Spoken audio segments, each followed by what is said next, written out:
오늘도 신경으로 신앙 고백 드리겠습니다. 나는 전능하신 아버지 하나님 천지의 창조주를 믿습니다. 나는 그의 유일하신 아들 우리 주 예수 그리스도를 믿습니다. 그는 성령으로 잉태되어 동정녀 마리아에게서 나시고 본디오 빌라도에게 고난을 받아 십자가에 못 박혀 죽으시고 장사된 지 사흘 만에 죽은 자 가운데서 다시 살아나셨으며 하늘에 오르시어 전능하신 아버지 하나님 우편에 앉아 계시다가 거기로부터 살아있는 자와 죽은 자를 심판하러 오십니다. 나는 성령을 믿으며 거룩한 공교회와 성도의 교제와 죄를 용서받는 것과 몸의 부활과 영생을 믿습니다. 아멘. 찬송가 428장 찬송 드리겠습니다. 내 영혼에 빛비치니 좋은 영광 찬란해 이 세상 어떤 빛보다 이리 떠린 나를 주의 영광 빛난 왕체 내게 비춰 주시옵소서. 그 밝은 얼굴 배울 때 나의 영혼 기쁘다. 내 영혼에 노래 있으니 주 찬양합니다. 주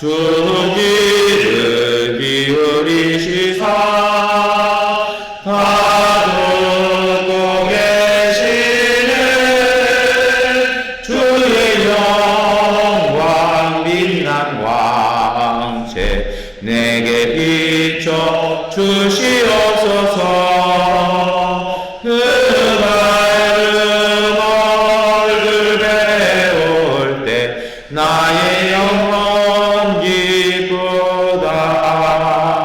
내 영혼에 봄날 되어서 주 함께 하실 때 그 평화 내게 깃들고 조래 꽃피네 주의 영광 빛난 왕체 내게 비춰 주시옵소서.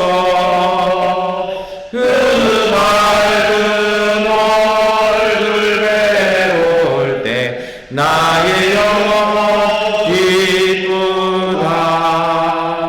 내 영혼에 일하기 있고 그 소망 넘치네.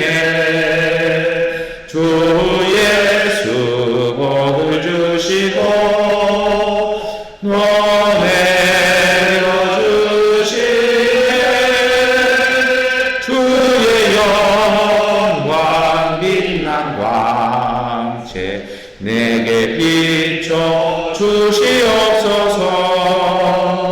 그 밝은 얼굴 배울 때 나의 영혼 기쁘다. 마태복음 5장 13절부터 16절까지의 말씀 세번역번 성경으로 함께 읽겠습니다. 너희는 세상의 소금이다. 소금이 짠맛을 잃으면 무엇으로 그 짠맛을 되찾게 하겠느냐. 짠맛을 잃은 소금은 쓸데가 없으므로 바깥에 내버려서 사람들이 짓밟을 뿐이다. 너희는 세상의 빛이다. 산 위에 세운 마을은 숨길 수 없다. 또 사람이 등불을 켜서 만 아래에다 내려놓지 아니하고 등경 위에다 놓아둔다. 그래야 등불이 집 안에 있는 모든 사람에게 환히 비친다. 이와 같이 너희 빛을 사람에게 비추어서 그들이 너희의 착한 행실을 보고 하늘에 계신 너희 아버지께 영광을 돌리게 하여라. 아멘. 네, 오늘 우리가 함께 읽은 말씀은 그 유명한 소금과 빗대라는 말씀입니다. 여러분, 오늘 우리가 사는 세상이 과연 정의로우냐, 이런 것을 가지고 굉장히 많은 이제 논의도 하고 많이 목말라도 합니다.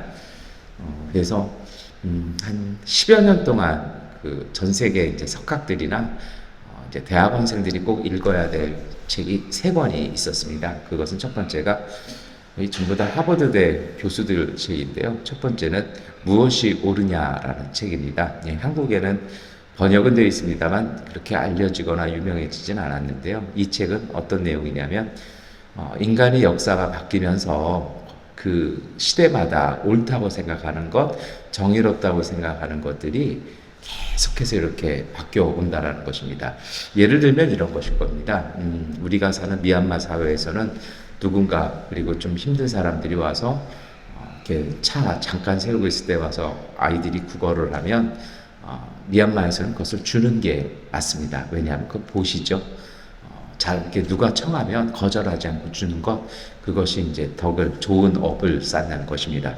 그런데 이제 미얀마를 제외한 다른 국가나 아니면 인권 운동을 하는 모든 곳, 빈민 운동을 하는 모든 곳에서는 주지 않는 것이 옳다라고 얘기를 합니다.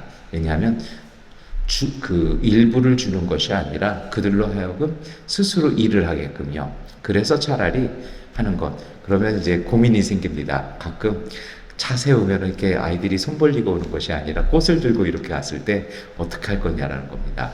한국 인권 단체에서는 이렇게 해석합니다. 그것이 앵벌이라면 그 아이에게 그것을 사주면 그 앵벌이가 잘 되면 그 아이는 영원히 그 앵벌이 조직에서 나올 수 없다라는 거죠. 그러니 그것이 아니라 그 아이를 학교로 보낼 수 있게 하고 그 아이 부모로 하여금 일을 할 수 있게끔 하는 것, 그것이 옳다라는 것입니다. 시대마다, 사회마다 그것이 계속 바뀌어왔다라는 겁니다. 그래서 그 책이 무엇이 옳으냐라는 책이라면, 두 번째는 한때 한 10여 년 전부터 한국에서 다들 웬만하면 책은 사는데 절대 읽지 않는 책이 한 권 있습니다. 성경과 함께 집에는 있으나 읽지 않는 책, 그것은 정의란 무엇인가, 마이클 샌델이라는 교수가 쓴 것입니다. 그래서 그 책은 계몽주의 때부터 각 시대가 말하는 정의를 이렇게 규명을 합니다. 그래서 과연 오늘 우리가 사는 21세기의 정의란 건 어떤 거냐, 이렇게 해서 이야기를 합니다. 그래서 그런 책들이 한참 읽히고 논의가 되어지고, 놀랍게도 책 한 권 속에서 10년 동안 그것을 강의를 했습니다. 그리고 이제 우리에게는 좀 생소한 것입니다만 유튜브 채널에 TF라는 세미나 채널이 있어요.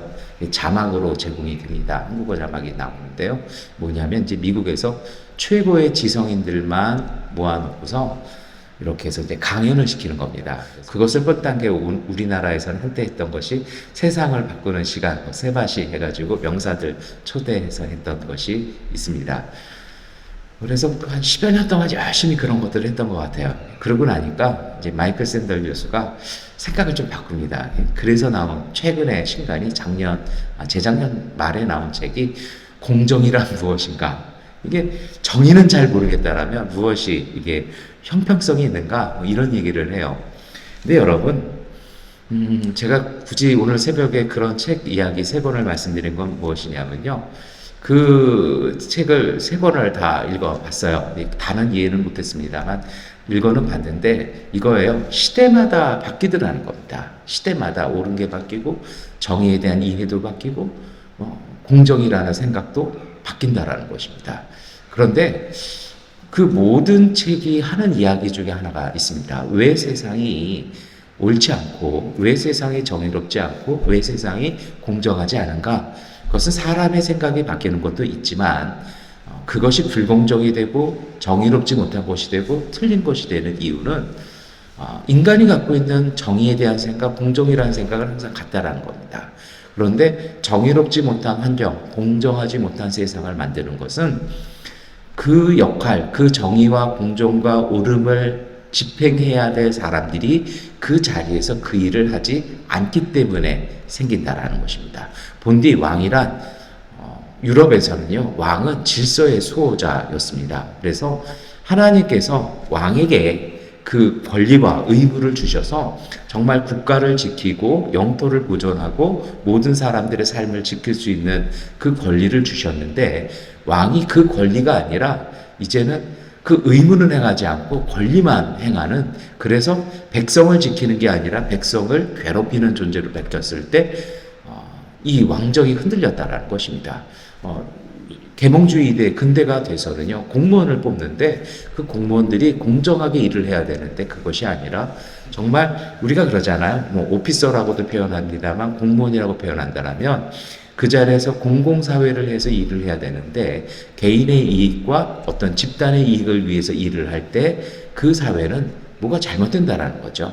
제가 가끔 드리는 말씀입니다만 학교도 마찬가지죠. 선생님들이 학생들을, 스승이 되어야 되는데 그냥 철밥통이 된다라면, 월급 받는 선생님으로 있다라면, 그리고 촌지 받는다라면 그게 학교 교육일 수 없고, 그렇게 해서 생겨난 학생들은 정상적인 어떤 민주주의 시민관 안에서 성장할 수 없다라는 것입니다. 그러니까 학교에서 구타를 배우고, 학교에서 뇌물을 배우고, 학교에서 편법을 배워서 졸업을 하는 것, 과연 그 사회가 공정해지냐? 그 원인을 찾아보니까 그것은 그 자리에 있는 사람이 제 역할 못한다라는 것입니다. 여러분, 오늘 우리가 읽었던 이 마태복음의 5장 말씀을 묵상하면서 우리는 소금과 빛의 말씀, 너희는 소금과 빛이 되어라도 아니고 너희는 소금이다, 너희는 빛이다 라고 말씀하신 주님의 말씀을 그러한 오늘 우리 사회의 삶과 연결해서 묵상해야 할 것입니다. 비춰본다면 이것입니다. 우리 그리스도인이라면, 신앙인이라면 신앙인으로서 살아야 할 것이라는 것입니다. 예수님은 분명히 말씀하십니다. 너희는 소금이다라는 것입니다. 소금, 뭐 여러 가지 기능이 있을 것입니다. 그런데 오늘 예수님은 꼭 집어서 하시는 것이 짠맛을 이야기하십니다. 소금은 짜야 된다라는 것입니다. 짜서 음식을 하든 뭘 하든 했을 때 모든 것이 그 간이 맞을 수 있도록 해야 한다는 것입니다. 소금인 그리스도인의 삶, 어떤 삶일까요? 소금으로서 살아야 될 그리스도의 삶은요, 사람이 살맛 나게만 사는 것입니다. 어떤 모임이든 어떤 자리에 가든 그것이 좀 뭐 심심하고 재미도 없고 맛도 없고 뭔가 우울했을 때 소금이 음식에 들어가면 맛있어지고 그것이 음식같이 되어지는 것처럼요, 소금은, 그리스도인인 소금은 들어가서 모든 사람들로 하여금 살맛 나는 삶 살게 하는 사람 되어야 한다는 것입니다. 여러분, 오늘 우리가 이 말씀 앞에서 우리 자신을 비추어 보아야 할 것입니다. 우리가 살아가는 삶 속에 정말 우리는 소금으로 살고 있는지, 우리가 더불어 함께하는 사람들에게 살맛 날 수 있도록 도와주는 것이지요. 소금이란 게 본디 그렇지 않습니까? 소금은 자기를 위하여 짠맛을 내지 않습니다. 대상을 위해서 짠맛을 내죠. 오늘 우리가 그리스도의 사랑으로 산다라는 것, 사실 그래요. 기독교 신앙의 핵심은, 복음은 사랑입니다. 사랑하며 살고 사랑받으며 살겠다라는 것입니다. 내 이웃을 사랑함으로 하나님께 사랑받으며 살겠다라는 것이 복음의 근본 핵심입니다. 그 사랑으로 모든 우리가 살아가는 세상, 우리의 만남, 우리가 함께하는 모든 공동체, 그리고 모든 자리 속에 살맛 날 수 있도록, 그리고 그 속에 정말 그 진정한 느낌이 있을 수 있도록 만들어주는 것, 이것이 소금으로서의 삶일 것입니다. 이어서 예수님은 오늘 우리에게 빛이라고 말씀을 하십니다. 14절 말씀 우리가 함께 읽겠습니다. 너희는 세상의 빛이다. 산 위에 세운 마을은 숨길 수 없다. 아멘. 여러분, 이 말씀이 그냥 비치고 산 위에 세운 마을은 숨길 수 없다라는 말씀을 하나, 우리 한국 사람에게는 솔직히 잘 와닿지 않습니다. 이것을 지리학이나 고고학에서는 텔이라고 얘기합니다. 우리가 사는 한국 땅이나 뭐 미얀마는 그런 게 별로 없습니다만, 이스라엘이나 팔레스타인 지역을 가면 다 사막이고 광야입니다. 그래서 묘한 게 있어요. 여기는 고고학 발굴을 하려면요, 한 군데만 가면 시대별로 다 나옵니다.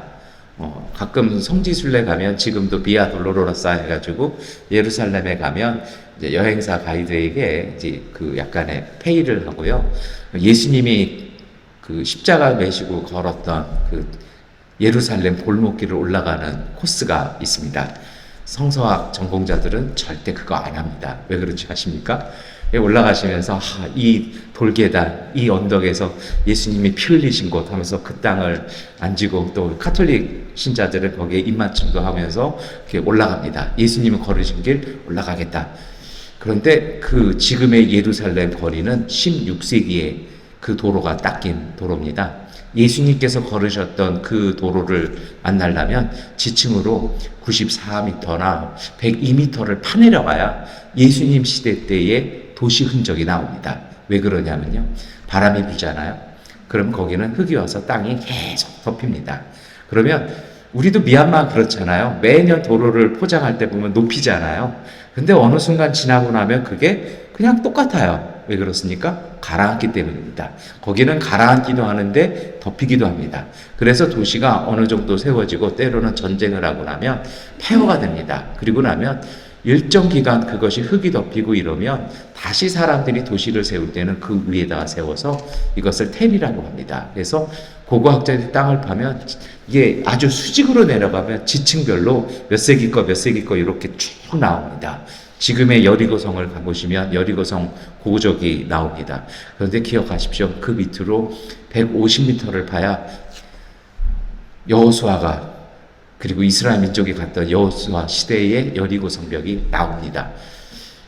오늘 이 말씀이 그런 거예요. 산 위에 세운 마을은 숨길 수 없다. 뭐냐면 산 위에 세웠던 마을 그게 없어졌어요.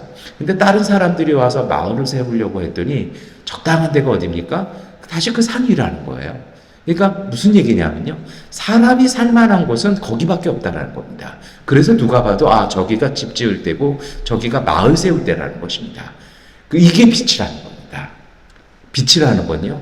예수님께서 사실 빛에 대한 이야기는 두 이야기를 하는데 우리 자꾸 등경 위 얘기를 하거든요. 근데 같이 이어보면 이것입니다. 빛이란 무엇이라는 겁니까? 사람이 살 수 있도록 만들어주는 것이라는 겁니다. 그래서 이어지는 말씀이 등불 이야기 아닙니까? 15절에 보니까 등불을 켜서 말 아래다가 놓는 것이 아니라 위에다 두어서 모든 사람들이 훤히 볼 수 있도록 해주지 않겠느냐? 예수님께서 이 말씀 하십니다.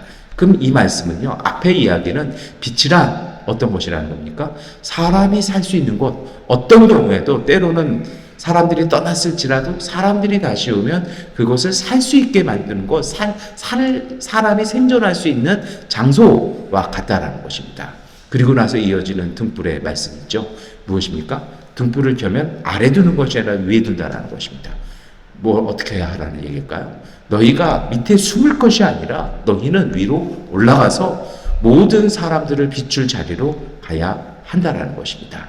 때로 우리는 겸손이라는 이름 때문에요. 때로는 자신감이 없어서, 때로는 우리가 무엇을 할 수 있을까 생각이 들어서 우리는 뒤로 물러서거나 때로는 숨어버릴 때도 있습니다. 그런데 예수님은 오늘 우리에게 말씀하시는 것입니다.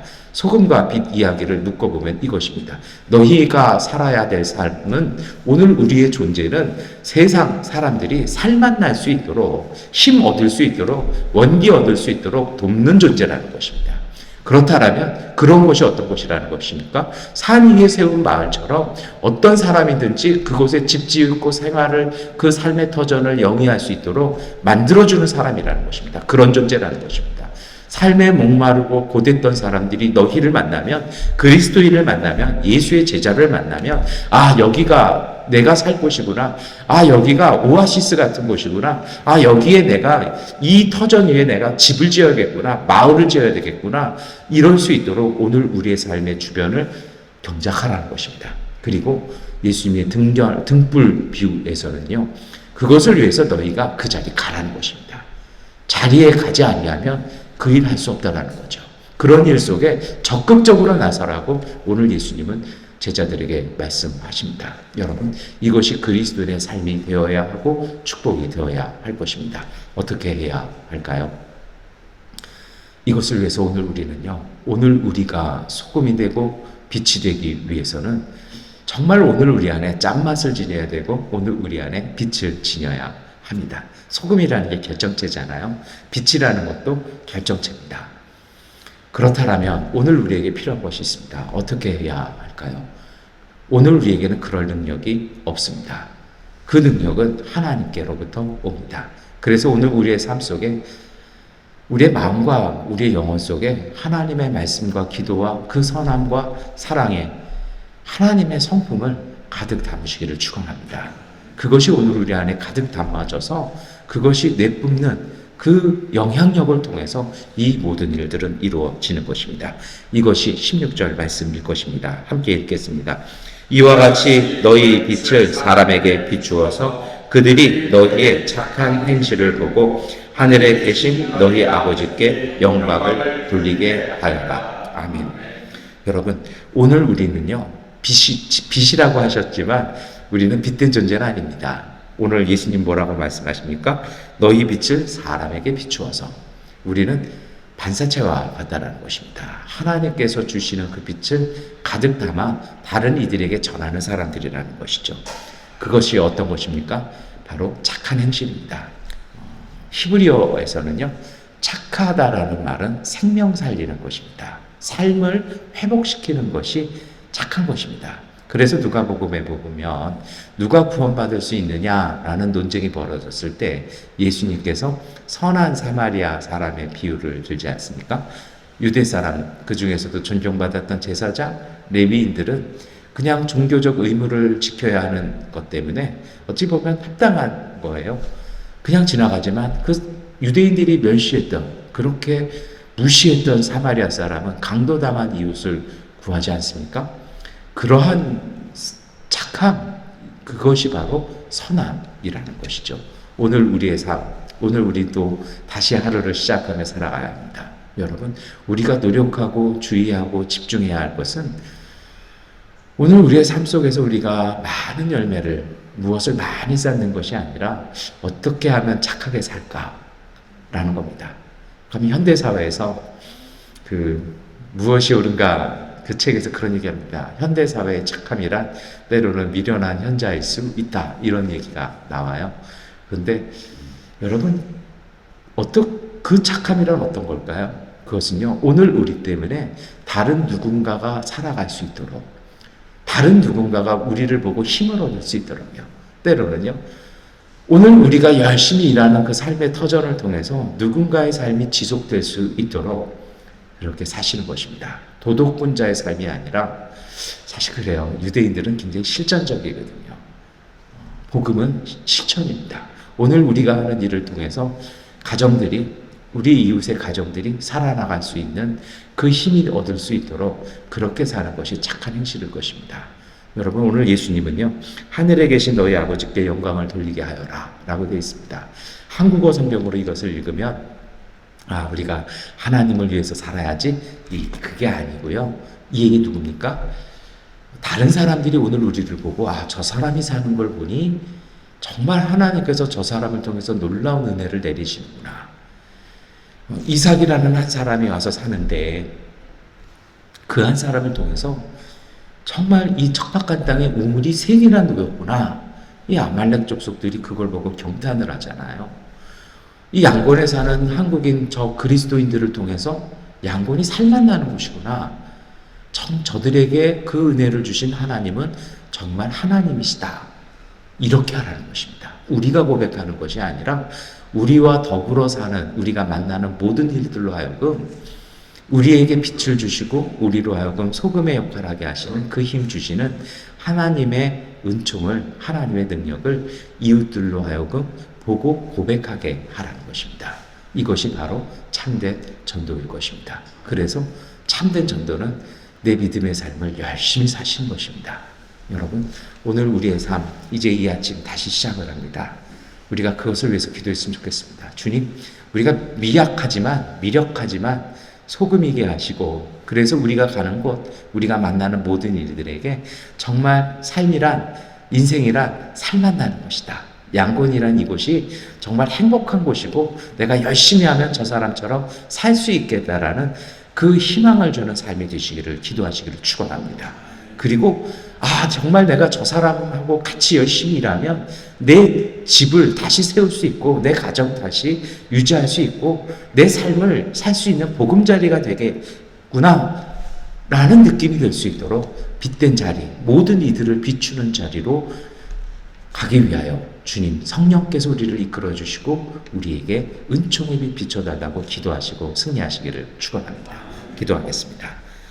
전능하신 아버지 하나님, 주님 앞에 간절히 간구하고 기도하오니 오늘 우리의 마음과 우리의 영혼과 우리의 삶과 우리의 육체 가운데 은혜와 하나님의 은총과 힘 더하여 주시옵소서. 지난 날의 피곤한 하나님 지침 속에 하나님 밤을 보냈습니다. 이제 아침 되었사오니 새 힘 얻게 하시고 새 능력 받아 오늘 이 아침도 힘있게 살게 하여 주옵소서. 무엇보다도 행복하게 일하게 하시고 하나님 즐겁게 우리에게 주어진 일들을 하나님 앞에서 일어나갈 수 있는 믿음의 가정들 되게 하여 주시옵소서. 하나님, 그러한 오늘 우리의 삶을 통해서 이웃에게 그 은총과 기쁨 나누는 복된 믿음의 가정들 되게 하여 주옵소서. 때로는 삶의 문제와 때로는 장애물들을 만날 때마다 하나님의 은총이 그 모든 것들을 녹여나가는 성령의 능력을 보며 기뻐하며 즐거워하며 주님을 기다리는 믿음의 가정들, 손길들 되게 하여 주옵소서. 예수 그리스도의 이름으로 기도드립니다. 아멘. 하나님께 기도하는 시간 갖겠습니다.